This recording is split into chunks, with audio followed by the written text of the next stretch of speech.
En 1918, à l'issue de la Première Guerre mondiale, 80 000 soldats venus des colonies ne rentreront jamais, tués dans les tranchées ou disparus dans le fracas des obus.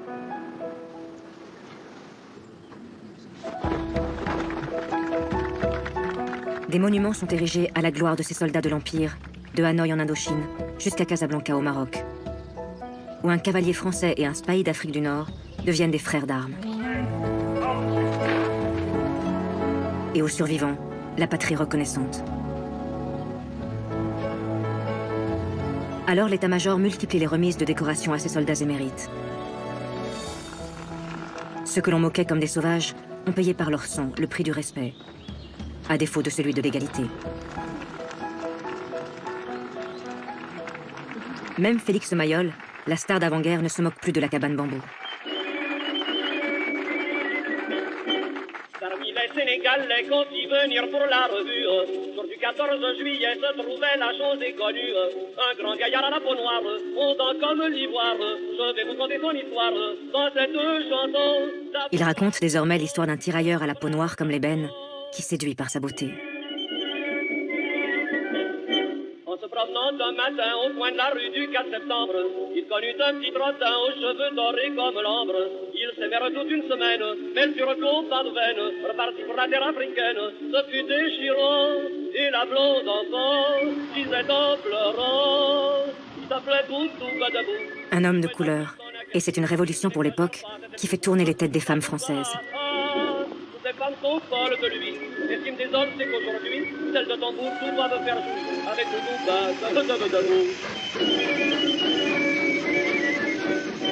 Et tandis que les tirailleurs prennent le chemin du retour, les équilibres du monde sont en train de changer en ce début 1919.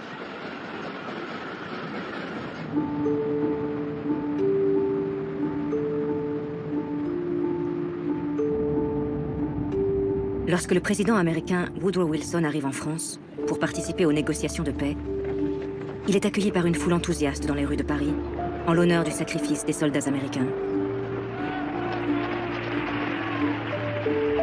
Les Français ignorent alors que Wilson s'apprête à bousculer l'ordre mondial et qu'il va contrarier les ambitions coloniales de ses alliés. Quand il arrive au château de Versailles, l'Américain ne compte pas laisser le Français Georges Clemenceau et le Britannique Lloyd George intégrer à leur empire les colonies des deux perdants du conflit, l'Allemagne et l'Empire ottoman. Dans la Galerie des Glaces, Wilson crée la surprise en imposant l'idée d'une société des nations qui devra veiller à la concorde internationale. Cette SDN sera désormais la seule à pouvoir donner mandat à un pays pour en contrôler un autre, et ce ne pourra être que temporaire. Pire, Wilson impose un nouveau droit des peuples à disposer d'eux-mêmes qui doit les conduire un jour à l'indépendance. Un bras de fer s'engage entre les alliés. Georges Clemenceau et Lloyd George parviennent à préserver l'essentiel.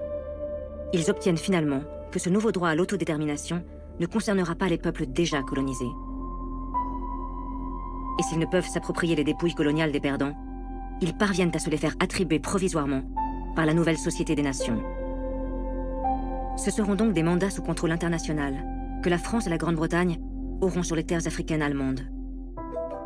Cameroun et Togo pour la France, Tanzanie pour la Grande-Bretagne. Surtout, les deux pays s'installent au Proche-Orient grâce au mandat que leur confie la SDN sur les anciennes provinces de l'Empire turc de Constantinople. Irak, Jordanie et Palestine à la Grande-Bretagne, Liban et Syrie à la France.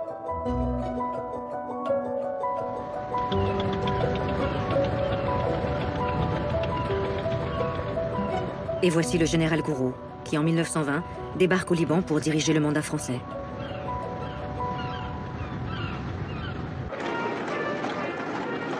Le général fait une entrée solennelle à cheval dans les rues de Beyrouth, dans une mise en scène de la puissance française, désormais bien rodée.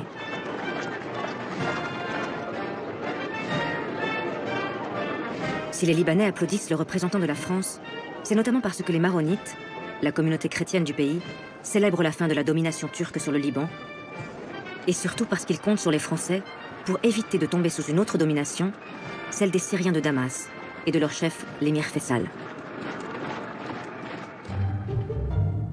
L'émir a joué un rôle important pendant la guerre, s'alliant aux Anglais pour chasser les Turcs de Damas.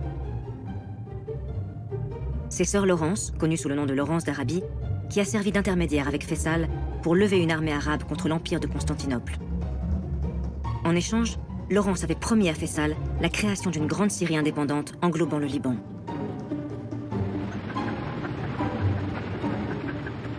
Mais lorsque Faisal arrive à Beyrouth pour négocier avec le général Gouraud, il a été trahi par ses alliés britanniques qui ont choisi de se partager le Moyen-Orient avec la France. Faisal et les Syriens tenteront bien de résister. Mais ils sont balayés en quelques jours par l'armée française.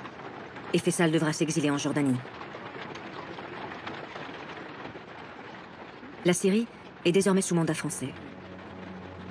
Et en 1920, le général Gouraud peut donc proclamer la création d'un grand Liban.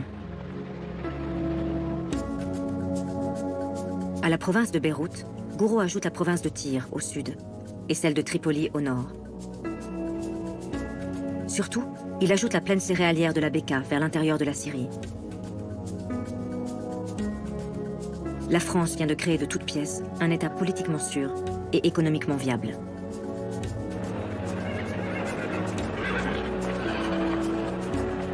Alors, dans les plaines de ce nouveau pays, chrétiens et musulmans main dans la main portent en triomphe les nouvelles autorités françaises qui viennent de leur offrir cette précieuse identité libanaise dont ils rêvaient depuis longtemps.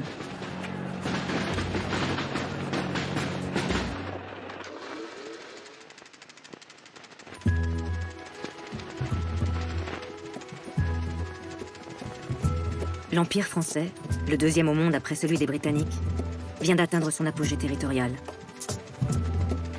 Avec le Liban, la Syrie, le Cameroun et le Togo, jamais le domaine colonial de la France n'avait été aussi étendu.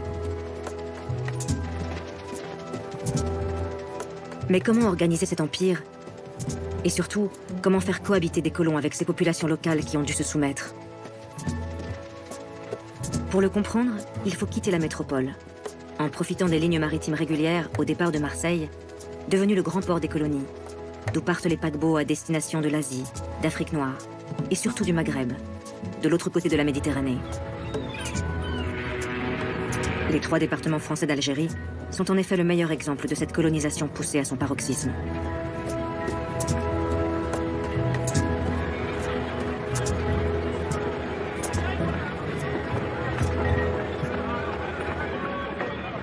Seule colonie de peuplement de l'Empire, l'Algérie compte en 1920 près de 800 000 Français pour 5 millions d'Algériens musulmans.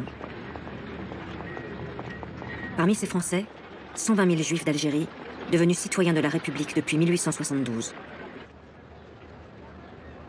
À Alger, ces Européens vivent dans les quartiers de Bab el-Oued, en bord de mer, ou le long de ce port de commerce qui fourmille d'activités. Au fur et à mesure du développement de la ville par les Français, une véritable ségrégation géographique s'est organisée entre les communautés.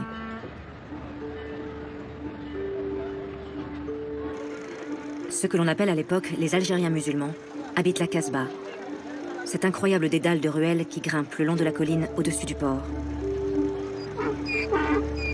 Une Casbah que les cinéastes amateurs aiment filmer, tant elle témoigne du profond décalage qui existe entre les communautés.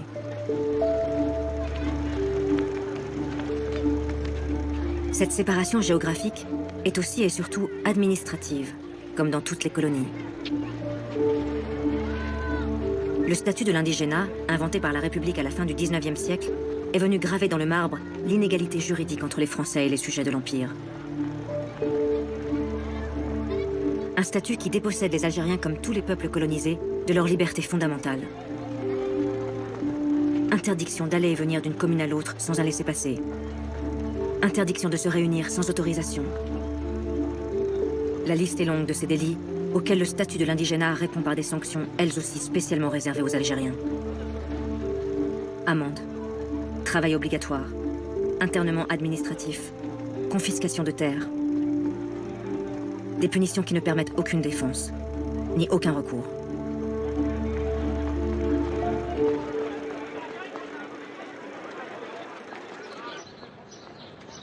Malgré cette discrimination administrative et politique, la République va tout de même essayer, au nom de sa mission civilisatrice, d'assimiler les Algériens, à travers un ambitieux plan de scolarisation des enfants musulmans.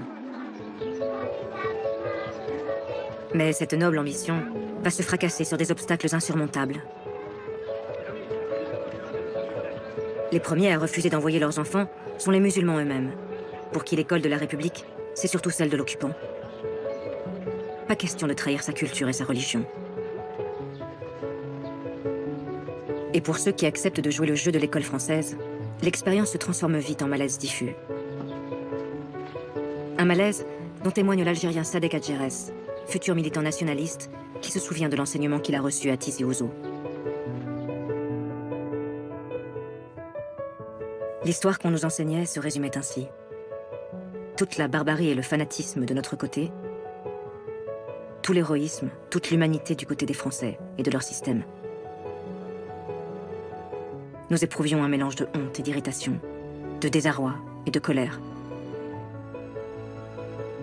La honte et le désarroi venaient de ce que, dans nos pauvres cervelles, nous n'avions pas grand-chose de précis à opposer à ce qui était écrit là, noir sur blanc, dans ce livre qui ne devait pas mentir, puisque ne mentait pas le livre de mathématiques.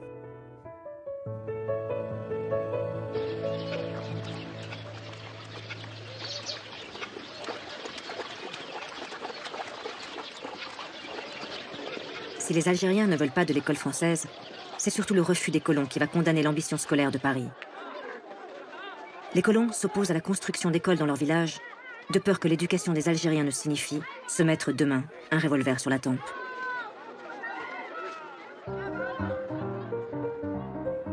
Une intransigeance des colons d'Algérie pour le moins surprenante, car loin de l'image que l'on a souvent d'eux, 80% de la population européenne est composée de familles modestes, d'artisans, de petits commerçants, d'employés de bureaux ou de simples fonctionnaires, aux conditions de vie aussi difficiles qu'en métropole.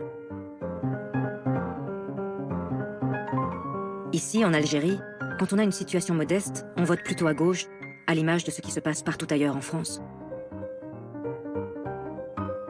Ce qui fait la spécificité de la vie coloniale, c'est que ces modestes Français sont ici parmi les 20% les plus riches de la population. Pour eux, demeure ainsi le sentiment d'appartenir à la classe dominante, et il ne peut être question pour rien au monde que cela change. Cette vie quotidienne dans l'Algérie française, comme cette fracture profonde entre les communautés, c'est sans doute l'écrivain Jules Roy qui en parle le mieux. Celui qui obtiendra le Grand Prix de l'Académie française sera, à la fin de sa vie, un fervent défenseur de la décolonisation de l'Algérie, où il est né en 1907. Dans cette campagne de la Mitidja, qu'il raconte dans un livre consacré à son pays natal.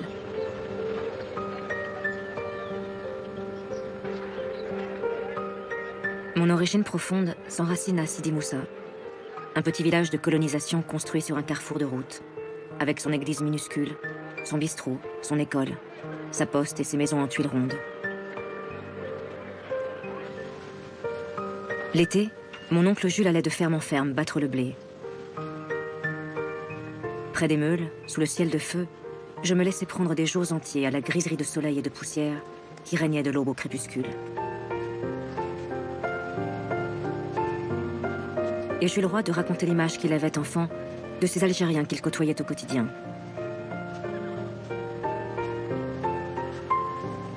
Moi qui les ai toujours vus travailler, je me suis toujours étonnée d'entendre dire que les Arabes ne faisaient rien.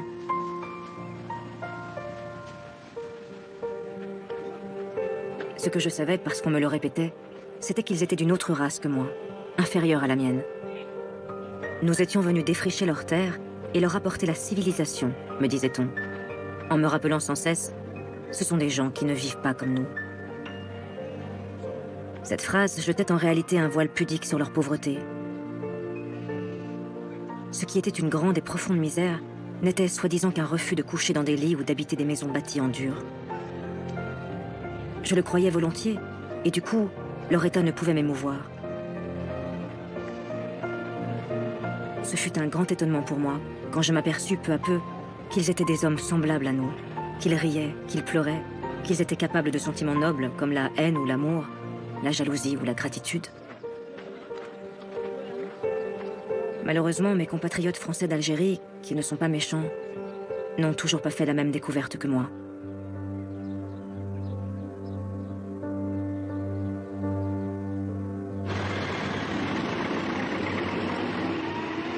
La France ne veut pas voir que cette discrimination et cette inégalité minent irrémédiablement sa présence dans le pays. Et tout à son obsession civilisatrice, La République modernise l'Algérie à marche forcée, avec la construction de 15 000 km de routes, de centaines de ponts et de voies de chemin de fer, qui doivent permettre de traverser l'immense pays.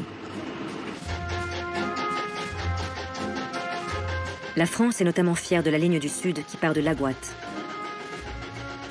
Un train qui chemine à travers des zones dépeuplées et arides pour s'arrêter à Tougourt, aux portes du Sahara.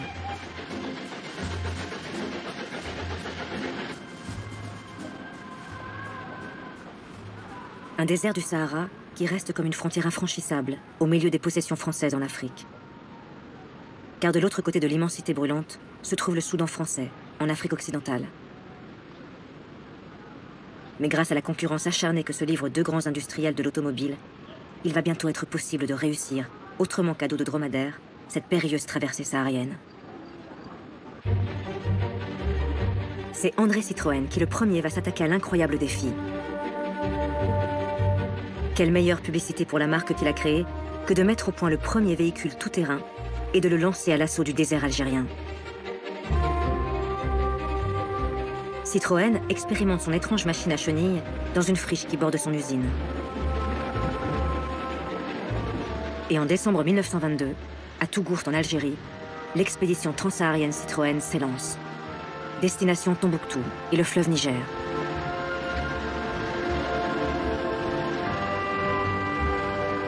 « 3200 km en 8 étapes à travers les dunes de sable d'un Sahara hostile. Après 22 jours, l'équipée Citroën atteint la mystérieuse et mythique Tombouctou. Pour la première fois, des hommes motorisés ont relié l'Algérie au Soudan français.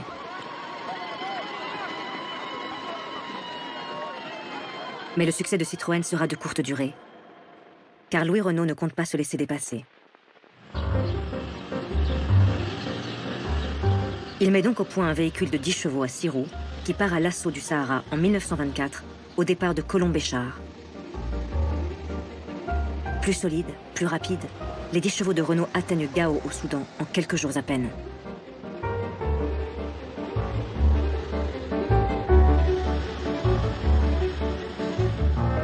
La démonstration est si probante que les militaires français choisiront les véhicules Renault pour équiper leurs troupes coloniales plutôt que les fragiles autochenilles Citroën. Surtout, c'est Renault qui sera autorisé à ouvrir les premières lignes commerciales transsahariennes qui feront la jonction entre l'Algérie et l'Afrique occidentale française.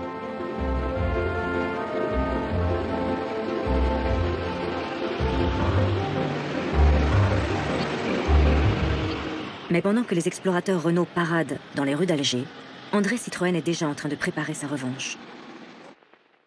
C'est lui qui va gagner la bataille de la communication grâce à une idée folle. Traverser cette fois le continent africain tout entier. Une épopée humaine sans précédent de 20 000 km qui prend le nom de Croisière Noire. L'expédition embarque bien sûr un cinéaste dans ses bagages, Léon Poirier.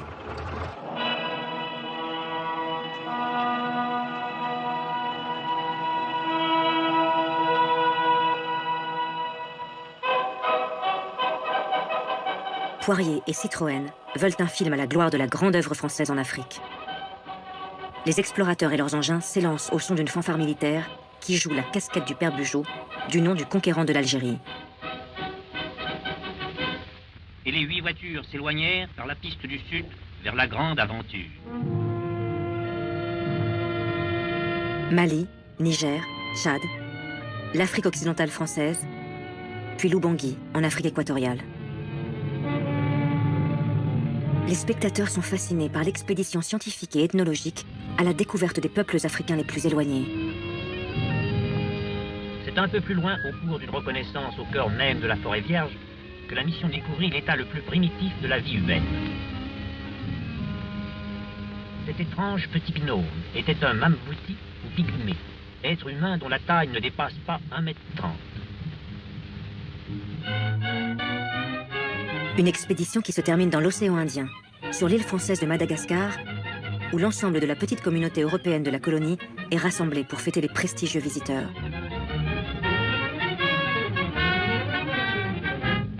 Des visiteurs qui, comme il se doit, fleurissent pour la séquence finale du film de Poirier, la statue du général Gallieni, qui avait imposé dans le sang le drapeau français à Tananarive.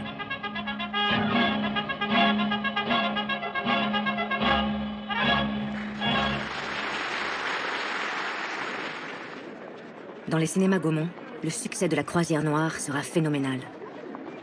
La France tente d'oublier le traumatisme de la guerre.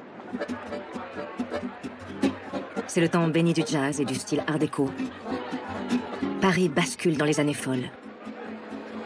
Des années excentriques et exotiques, irriguées d'imaginaire colonial et africain. Les balles de Montparnasse rivalisent d'audace dans un mélange de corps qui se dénudent.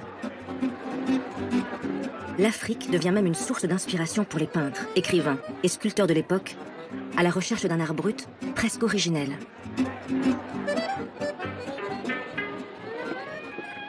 L'américaine Joséphine Baker est la première artiste noire à triompher sur les planches avec sa revue Nègre et son Charleston.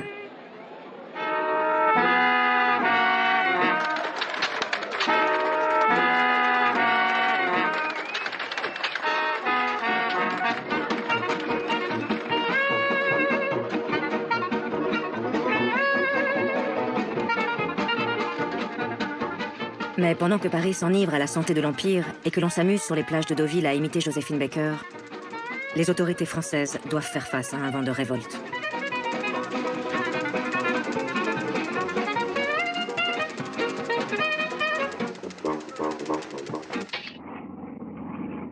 Cet empire que la France veut croire tout puissant va tout à coup être fragilisé dans plusieurs territoires. Et d'abord au Maroc, conquis en 1912, mais dont la pacification n'est pas encore terminée.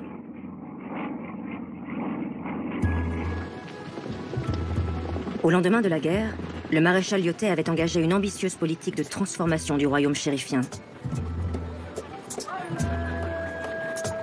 À Casablanca, le résident français peut contempler fièrement son œuvre. À côté de l'ancienne Médina et de ses remparts, le bâtisseur a construit une nouvelle ville, avec ses immeubles à l'architecture moderne et ses grandes avenues tracées par les Français. En quelques années, les chantiers se sont multipliés. Tous les architectes, en vogue à Paris, ont débarqué dans la ville blanche, façonnant un condensé d'architecture qui fera la légende de Casablanca.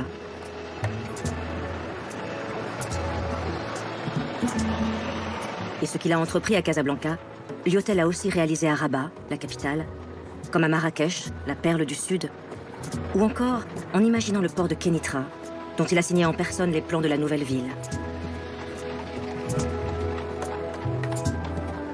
Partout dans le pays, ont ainsi surgi des bâtiments de l'administration que les voyageurs de passage s'amusent à filmer, tant ils ont l'impression d'avoir été propulsés dans de petites villes de la province française. Le bâtisseur est obsédé par son royaume, dont il rêve de façonner chacune des routes, des villages ou des champs. Sa stratégie est celle de la tache d'huile civilisatrice qui doit se répandre dans tout le pays.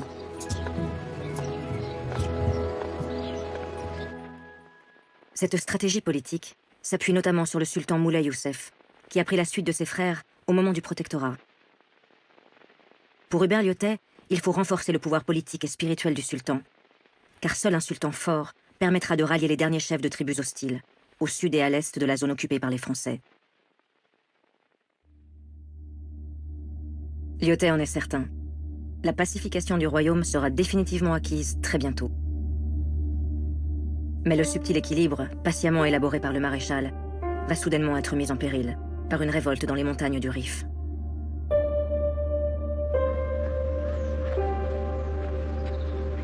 Le Rif, c'est un massif montagneux, situé dans la zone occupée par les Espagnols depuis 1912, au nord du Maroc. Un massif difficile d'accès, de 300 km de long et 60 km de large, qui de tout temps a abrité des tribus hostiles à tout pouvoir extérieur. C'est au cœur de ce massif montagneux qu'Abdelkrim el-Khattabi, avec à peine 3000 hommes, met en déroute en 1921 l'armée espagnole, avant de proclamer l'indépendance de la République islamique du Rif. Parvenant à résister aux Espagnols pendant de longs mois, Abdelkrim s'imagine bientôt pouvoir libérer le royaume marocain tout entier, défiant à la fois le sultan Moulay Youssef et surtout le résident général Hubert Lyautey. Lyautey n'a pas senti venir le danger, préférant voir dans l'échec des Espagnols la confirmation de sa propre réussite. Mais cette fois, les troupes d'Abdelkrim menacent sérieusement la ville de Fès, et le gouvernement à Paris perd patience. Lyautey a trop tergiversé.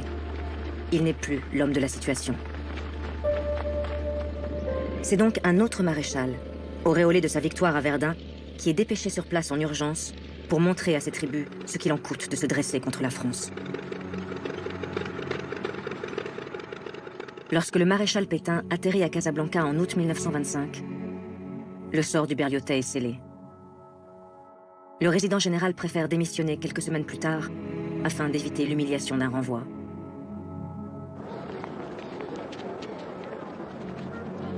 À son départ du royaume, une foule compacte et silencieuse accompagne Berliotais sur le port de Casablanca pour un dernier adieu.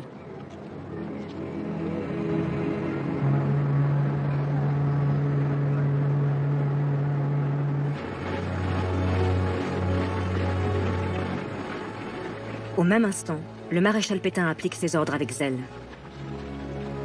Le gouvernement vient de s'engager dans une guerre d'ampleur, mobilisant jusqu'à 300 000 soldats français, qui s'ajoutent aux 100 000 Espagnols, pour partir à l'assaut du Rif marocain.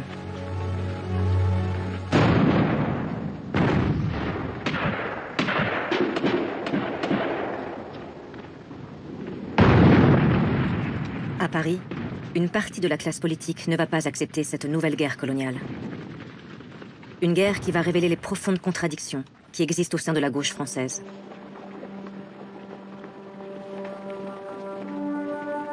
Car c'est le même gouvernement du cartel des gauches qui lance les armées françaises au cœur du Maroc et qui a fait entrer lors d'une impressionnante cérémonie les cendres de Jean Jaurès au Panthéon. Jaurès, celui qui dans des discours enflammés était justement le plus violent pourfendeur de la première intervention française au Maroc en 1912.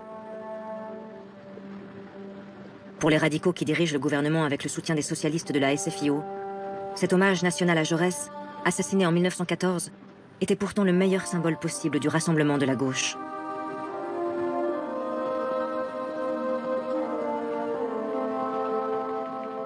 Mais lorsque ce même gouvernement envoie le maréchal Pétain au chevet des Espagnols à l'été 1925, il déclenche une grave crise politique avec le tout nouveau Parti communiste français qui a fait scission du Parti socialiste et qui décide de marquer sa différence sur les questions coloniales. Pour la première fois, un parti politique va défendre le droit des peuples colonisés à se rebeller contre le colonisateur. Les communistes vont jusqu'à appeler les ouvriers français en octobre 1925 à une grève générale contre les guerres coloniales du gouvernement. Une dénonciation d'autant plus vive qu'au Rif marocain vient de s'ajouter en cet automne 1925 un nouveau front, au cœur du mandat français en Syrie, dans la province des montagnes druzes.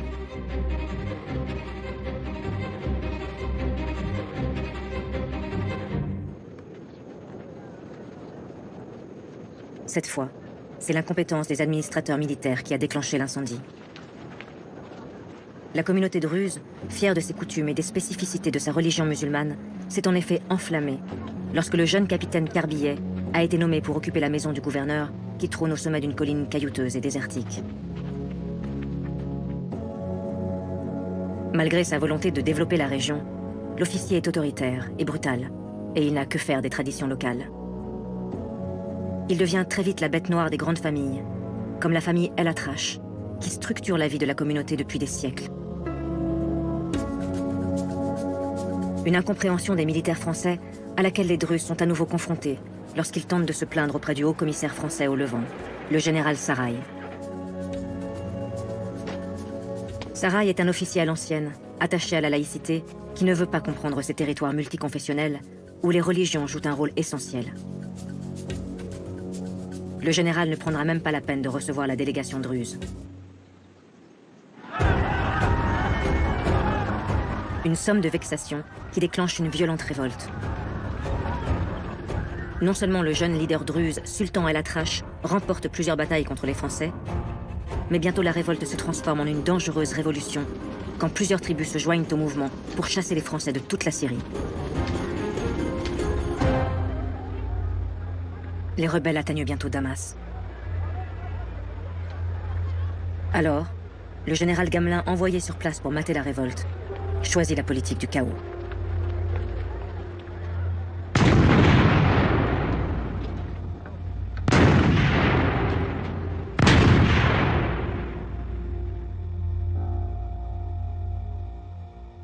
Gamelin bombarde la capitale syrienne sans interruption pendant près de 60 heures. Après 3 jours, il ne reste rien des quartiers de Damas qui abritaient les rebelles.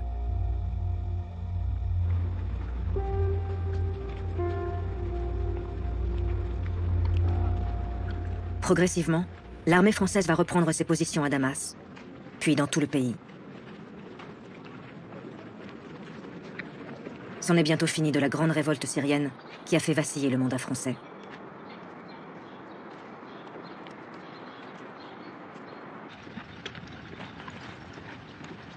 Au même moment, à l'autre bout de la Méditerranée, le maréchal Pétain, fort de ses 48 bataillons, de ses 2 compagnies de chars et de ses 3 escadrilles d'avions, lance le 8 mai 1926 l'offensive finale contre la République du Rif d'Abdelkrim. Des villages entiers sont détruits. Des bombes asphyxiantes ont été larguées par l'aviation. Des milliers de civils ont été tués pendant l'offensive franco-espagnole.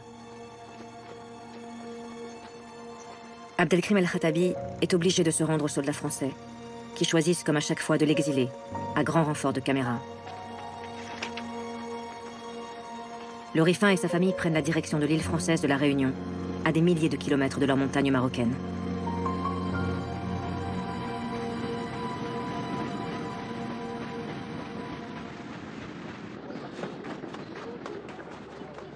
À Paris, les révoltes du Maroc et de Syrie ont sonné comme un douloureux avertissement.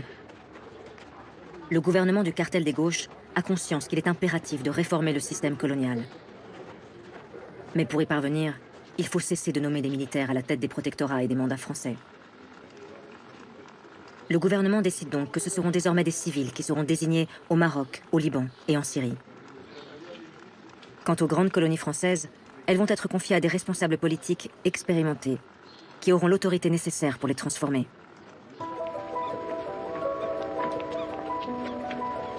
C'est la raison pour laquelle le vice-président socialiste de la Chambre des députés, Alexandre Varenne, fondateur du journal La Montagne, embarque à Marseille à l'automne 1925 pour rejoindre le poste de gouverneur général de l'Indochine.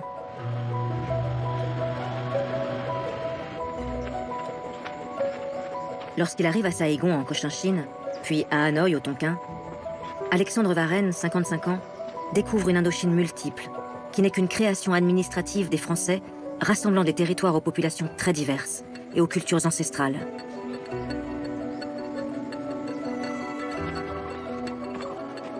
Au Cambodge, le nouveau gouverneur admire les impressionnantes ruines d'Angkor, cette cité antique que les archéologues européens sont en train de faire peu à peu surgir de la jungle.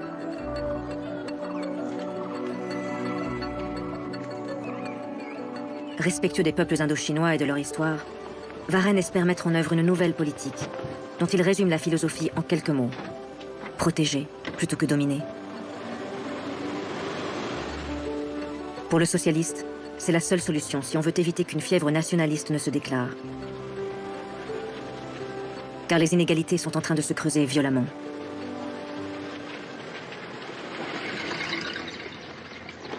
Tout le pouvoir politique et économique est en effet dans les mains des 25 000 Français présents sur place, tandis que les 19 millions d'Indochinois sont maintenus dans une situation de soumission.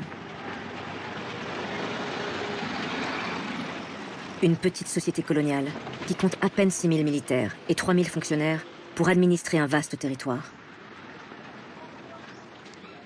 Le reste de la communauté française est composé de colons qui profitent des richesses de la perle de l'Empire.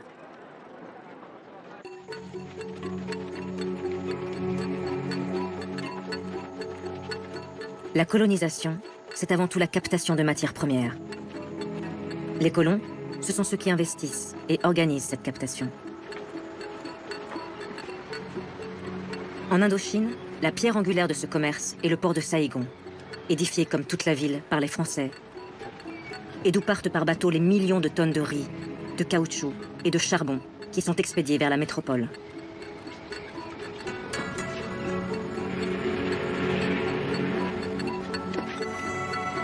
Le charbon provient notamment des gigantesques mines à ciel ouvert de Ongai, près de la baie d'Along, où des milliers de coulis, ces ouvriers indochinois, travaillent dans des conditions particulièrement difficiles.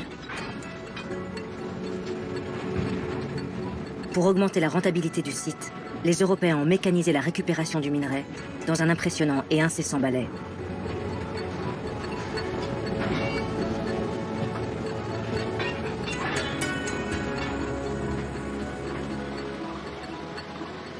Mais c'est surtout dans les plantations d'EVA, près de Saïgon, que le capitalisme colonial va le plus investir. Et c'est là que les bénéfices vont être les plus importants pour les colons. En quelques années, la production de caoutchouc a été multipliée par 3, tant la demande de pneumatiques est forte en Europe. Les plantations sont de plus en plus grandes. Et il faut engager toujours plus de coulis. Des milliers de travailleurs recrutés dans toutes les provinces d'Indochine, qui, une fois parvenus près de Saïgon, se retrouvent sans droit et corvéables à merci. Un prolétariat du caoutchouc, dont les conditions de vie s'apparentent presque à de l'esclavage. C'est notamment pour arrêter cette dérive du capitalisme colonial qu'Alexandre Varenne a été nommé en Indochine. Le gouverneur général décide alors de rédiger un code du travail spécifique qui doit s'appliquer aux grandes plantations d'EVA, à celles qui cultivent le thé, comme aux mines de charbon. Un code qui précise les conditions de recrutement et notamment l'obligation pour les colons d'établir un contrat fixant salaire et temps de travail.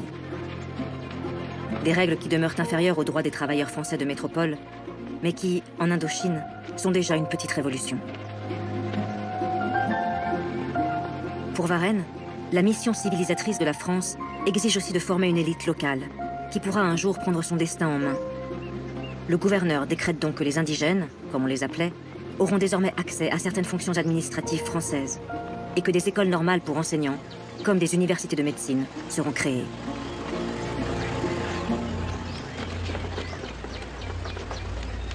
Mais les bonnes intentions du nouveau gouverneur vont se heurter à un mur d'incompréhension.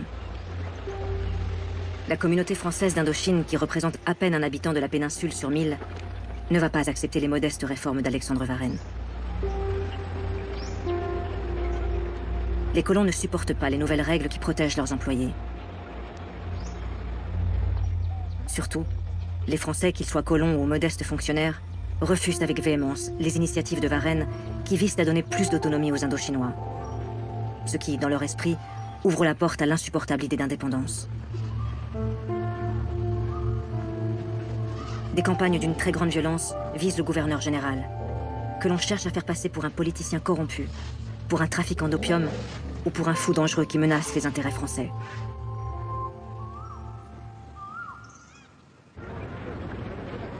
Isolé, à bout de force face à ces attaques mensongères, Alexandre Varenne choisit de revenir en métropole en 1927 et refuse d'être reconduit dans ses fonctions.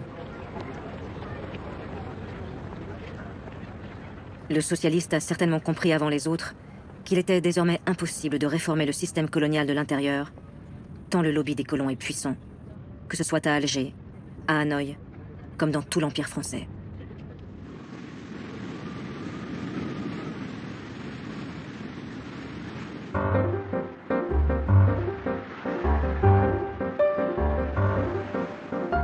La France de 1927 est désormais acquise à l'Empire, dont la promotion est devenue un objectif gouvernemental à part entière.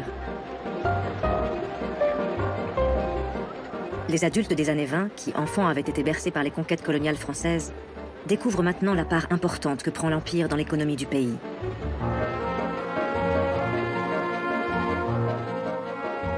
Alors, on multiplie les expositions coloniales et autres foires, comme celle de Bordeaux, pour valoriser un port qui concentre l'essentiel des échanges de marchandises avec les colonies. Ou l'étonnante exposition de Marseille, ville-monde, d'où partent et arrivent les lignes régulières qui parcourent le domaine colonial français.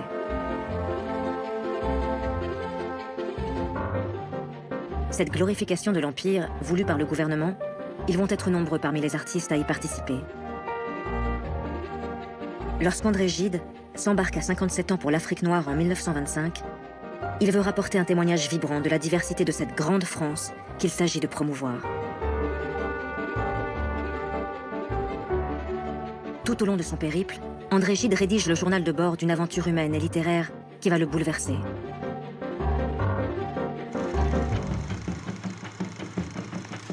Un voyage qu'il demande à son compagnon, le jeune Marc Allégret, de mettre en image. Ce premier film, Voyage au Congo, qu'il réalise à 26 ans, fera de Marc Allégret un cinéaste. Une œuvre dans l'esprit de l'époque, très ethnographique et uniquement dédiée à la découverte des différentes tribus, de leurs danses et de leurs coutumes ancestrales.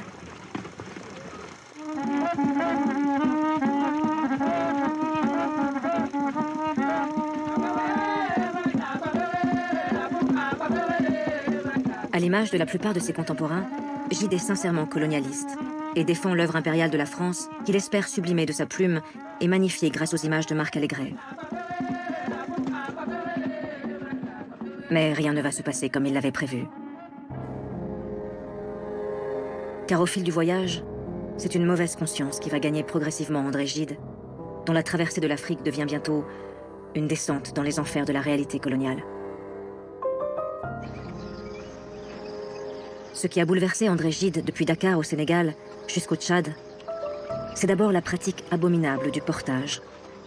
Cette terrible obligation pour les Africains, réquisitionnés dans leur village, de porter, dès qu'une route est inexistante, les Européens et leur matériel, qu'ils soient militaires ou civils.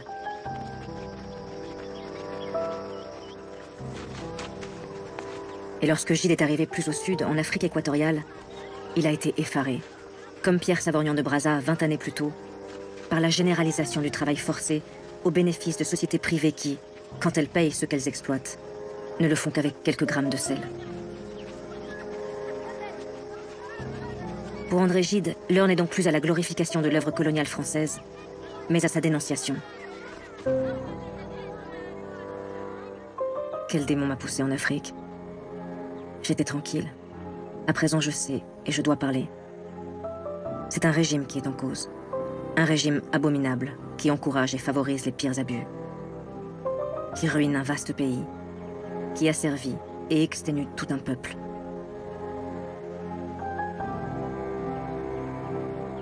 Lorsqu'il revient à Paris en 1927, André Gide publie à la NRF Voyage au Congo. Le scandale est immédiat. Un scandale politique entretenu par l'écrivain qui a alerté son ancien camarade de classe, le député socialiste Léon Blum.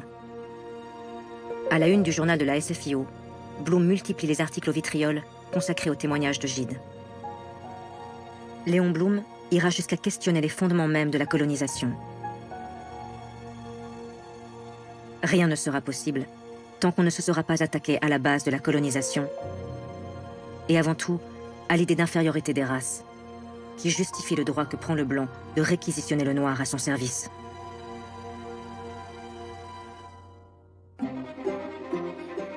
Une polémique qui rebondit quelques mois plus tard lorsqu'Albert Londres, l'un des journalistes les plus influents de l'époque, choisit à son tour de partir enquêter sur les pas du célèbre écrivain. Un passage du livre de Gide l'a notamment interpellé. Celui où il évoque un colossal chantier ferroviaire au Congo qui serait un effroyable consommateur de vies humaines. Avec la ligne Congo-Océan, l'objectif de la France est de relier la capitale du Congo français, Brazzaville, à un nouveau port sur l'océan Atlantique qui deviendra Pointe-Noire. L'enjeu est de taille car cette ligne doit devenir le moyen d'acheminer les richesses de toute l'Afrique équatoriale vers ce port pour ensuite les envoyer en métropole. Et pour y parvenir, la France va utiliser tous les moyens, même les pires.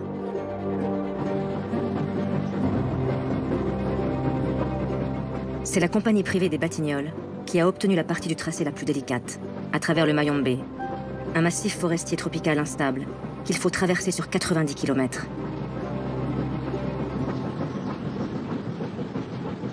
Lorsqu'il parvient au Mayombe, Albert Londres est presque saisi d'effroi. J'arrivais au sentier de fer. Là, 300 noirs des Batignolles frappaient des rochers à coups de marteau. C'était la grande hurle. Des contremaîtres transmettaient des ordres idiots avec fureur, commandant à la fois d'attaquer et de s'immobiliser, de monter et de descendre. J'ai déjà vu construire des chemins de fer. On rencontre du matériel sur les chantiers. Ici, que des noirs. Le noir remplace la machine, le camion, la grue, et pourquoi pas l'explosif. Rien d'étonnant pour le reporter que ce chantier soit devenu le plus meurtrier de l'époque. Car la traversée du Mayombe provoque une véritable hécatombe. 1300 morts en 1925. 2500 en 1926, 2900 en 1927 et autant en 1928. Et ce que découvre Albert Londres, c'est que pour faire venir et faire mourir autant de travailleurs, il a fallu aller les chercher bien loin du Congo. On a envoyé des militaires et des contremaîtres rasier des dizaines de milliers d'hommes au Tchad, au Cameroun, au Gabon ou en Centrafrique. On les a installés dans des camps de fortune, où ils ont été décimés par la fatigue ou la maladie. On considérera que plus de 20 000 Africains sont morts lors de ce colossal chantier ferroviaire.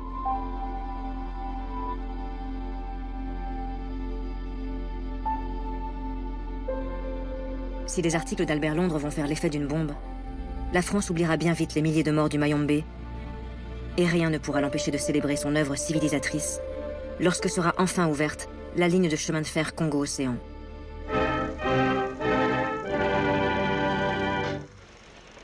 C'est une grande œuvre coloniale française qui vient d'aboutir. La jonction Brazzaville-Pointe-Noire du Congo-Océan est réalisée après 13 années de travaux. 930 millions ont été dépensés pour cette œuvre qui a permis de relier le bassin du Congo directement avec la mer. C'est non seulement un grand progrès dans la mise en valeur des colonies françaises, mais aussi une amélioration du sort des populations indigènes de l'Afrique équatoriale. Un aveuglement qu'Albert Londres moquera dans un de ses derniers articles. Ni argent, ni plan général, ni idée claire. Nous faisons de la civilisation à tâtons. Les indigènes fuient, d'autres meurent. Pendant ce temps, le gouvernement dit qu'il est optimiste. Et la France est heureuse d'être trompée.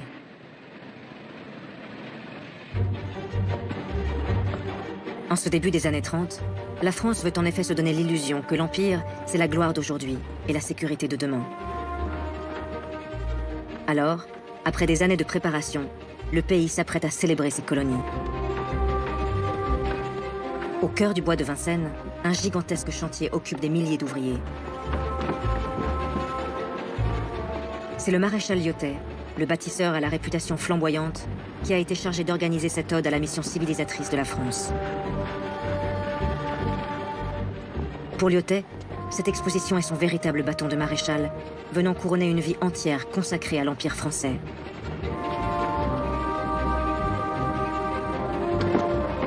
Un empire que les meilleurs artisans du pays sont chargés de reproduire ici en miniature, avec pour point d'orgue la construction d'une copie du temple cambodgien d'Angkor Wat.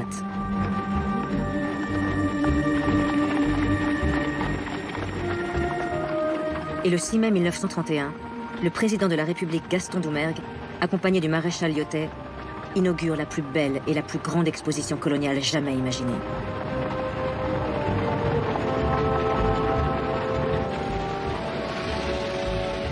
Plus de 8 millions de visiteurs vont se presser au bois de Vincennes, où l'on a prolongé spécialement la ligne 8 du métropolitain parisien.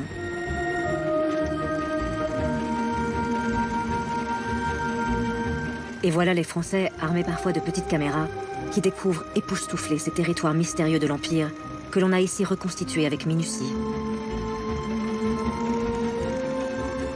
Tout a été pensé pour offrir l'image d'un monde colonial idéalisé et parfait, où chacun peut déambuler à loisir d'un continent à l'autre.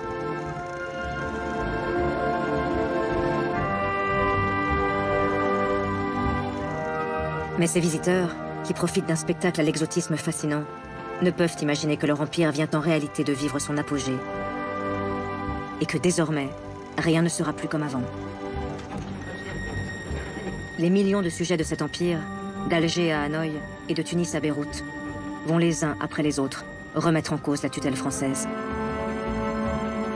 Et bientôt, vont apparaître les prémices d'un effondrement qui va être accéléré par la Seconde Guerre mondiale.